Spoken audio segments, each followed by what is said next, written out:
Ito ba yun? O bakit po? Opo, siya yung kumuha, kuya. Shoplifter ka pala ha? Bakit ako? Ikaw yung tinuturo niya eh. Siya yun, kuya. Yan na yan ang mukha niya. May tsura siya, di ba, kuya? Ang sabi ko, yung mga shoplifter ang gagwapo na ngayon, ah. Aldi, no, tingnan mo. Siya lang talaga yung nakita ko doon. Para tong timang si ate. Yan o, ganyan yung ngiti niya, oh. Parang si, John Lloyd. Tingnan mo naman. Sigurado ka, gwapo yung nag-shoplift? Hoy! Opo. Hindi naman, nakakainis to. Kaya po madaling matandaan kasi artistahin ng datingan. Tingnan niyo po. Oo nga, no, may pagka-Jack Roberto din, ano? Walang!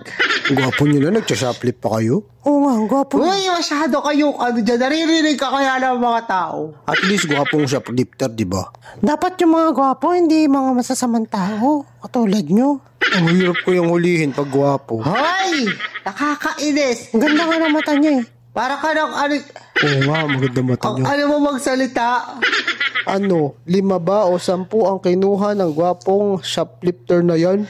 Baka po 3 lang. Di ba pogi 3? Isa lang naman sinapling ko Oh, yun pala eh. Bayaran ko na lang. Grabe naman kayo. Bawal magbayad ang gwapong shoplifter. Kulong ka, gunggong.